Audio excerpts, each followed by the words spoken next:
ನೋಡಿ, NDA plus points ಬಗ್ಗೆ ನಾವು ಮಾತನಾಡ್ತಾ ಇದ್ವಿ. ಆದರೆ NDA ಕೈ ಹಿಡಿದಿದ್ದು ಯಾವ್ದು ಗೊತ್ತಾ? ಮೋದಿ ಅವರ ಗ್ಯಾರಂಟಿಗಳು ಅಂತ ಕೂಡ ನಾವಿಲ್ಲಿ ಮಾತನಾಡಬಹುದು.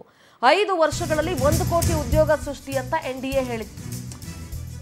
somehow if you try it is possible ಅನ್ನುವ ರೀತಿಯನ್ನ ಗ್ಯಾರಂಟಿಗಳನ್ನ ಕೊಟ್ಟಿತ್ತು. ಆದರೆ ಮಹಾಗಠಬಂಧನ್ ಮನೆಗೊಬ್ರಿಗೆ ಸರ್ಕಾರಿ ಕೆಲಸ ಅಂತ ಹೇಳಿದ್ರು. It is possible? ಅಷ್ಟೊಂದು ಇದಿರಬೇಕಲ್ಲ, ಅವಕಾಶಗಳಿರಬೇಕಲ್ಲ ಸರ್ಕಾರದಲ್ಲಿ.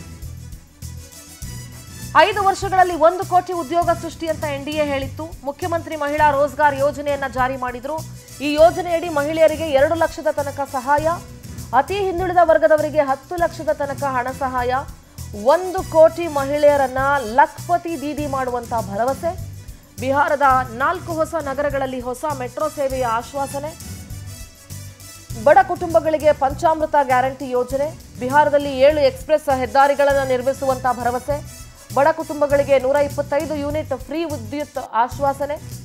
3600 ಕಿಲೋಮೀಟರ್ ರೈಲ್ವೆ ಮಾರ್ಗ ಆಧುನೀಕರಣ ಭರವಸೆ. 10 ಹೊಸ ನಗರಗಳಿಂದ ದೇಶೀಯ ವಿಮಾನಗಳ ಹಾರಾಟ. 5 ಲಕ್ಷದವರೆಗೆ ಉಚಿತ ಆರೋಗ್ಯ ವಿಮೆಯ ಭರವಸೆ.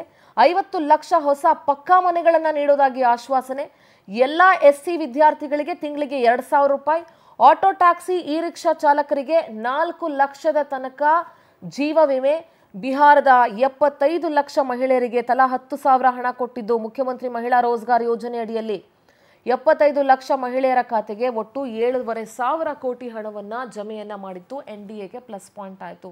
ಇದೆಲ್ಲವೂ ಕೂಡ ಅವರ 5 ವರ್ಷಗಳ ಯೋಜನೆ. 5 ವರ್ಷಗಳಲ್ಲಿ ನಾವು ಇದನ್ನೆಲ್ಲವನ್ನ ಮಾಡ್ತೀವಿ ಅನ್ನುವಂಥ ಭರವಸೆಯನ್ನ ಕೊಟ್ಟಿರೋದು ಎಲ್ಲೋ ಒಂದು ಕಡೆ ಬಿಹಾರ ಜನರು ಕನ್ವಿನ್ಸ್ ಆಗೋದಕ್ಕೆ ಕಾರಣ ಆಯಿತು.